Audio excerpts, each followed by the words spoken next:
So ఇప్పుడే మనం చూసుకుంటే ఏరువాక ప్రారంభం కాబోతున్న పెట్టుబడి సాయంపై నోరు మెదపడం లేదేంటి? రేవంత్ రెడ్డి డబ్బులు రైతుల పరిస్థితి ఏంటి? సో పంట పెట్టుబడి సాయం రైతులకు తక్షణమే రేవంత్ రెడ్డి ప్రభుత్వం విడుదల చేయాలని BRS MLA Harish Rao demand చేశారు. వానాకాలం వచ్చిన ప్రభుత్వం నుండి ఎలాంటి స్పందన లేదని మండిపడ్డారు.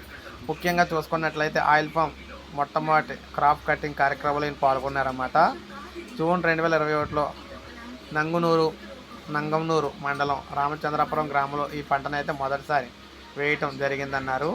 3 ఏళ్ల క్రితం ఆయిల్ ఫామ్ సాగు ప్రారంభించామని, ఎల్లారెడ్డి పొలంలో మొదటి ఆయిల్ ఫామ్ మొక్క నాటామని, నాగేంద్ర పొలంలో మొదటి పంట పోస్తున్నామని చెప్పేసి అన్నారన్నమాట. అయితే ఆయిల్ ఫామ్ పంట అంటే చాలామంది రైతుల్లో అనుమానాలు ఉండేవని, ఖమ్మం సహా ఏపీలోని కొన్ని ప్రాంతాల్లో రైతులు ఎన్నో లాభాలు పొందుతున్నారని అన్నారు. తెలంగాణలో కూడా రైతులు లాభం పొందాలని ఇక్కడ ప్రారంభం చేశామని, ఆయిల్ ఫామ్ ప్రకృతి ప్రసాదించిన వరమని, రైతులు ఎదగడానికి దోహదపడుతుందని, ఇది చాలా సులువైన పంట కావడంతో సులువైన స్థిరమైన ఆదాయం రావడంతో పాటు ఏడాది అంతా కూడా లాభమే వస్తుందన్నారు. కమ్మ కొట్టు, గెల కొట్టు, చెక్కు తెచ్చుకో అన్నట్లు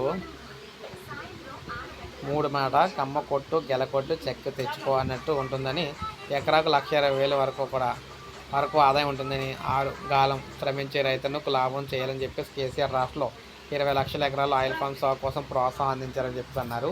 ఇప్పుడు పంట సీజన్ అయితే వచ్చిందని, పంట సీజన్ వచ్చిన పంటకు సంబంధించి పెట్టుబడి సాయం రిలీజ్ చేయలేదని, సో రిలీజ్ చేసే వరకు ఊరుకోమని చెప్పేసి మా వంతు మేము ప్రయత్నం చేస్తామని చెప్పేసి అన్నారు. రైతులందరూ కూడా మాకు సహకరించాలని మీరైతే కోరుతున్నారన్నమాట. సో అందరూ మనకి సహకారంగా ప్రతి ఒక్కరు ఒక లైక్ చేయండి, సబ్స్క్రైబ్ చేసుకోకపోతే మన ఛానల్ సబ్స్క్రైబ్ చేసుకొని ఫాలో అవుతాం.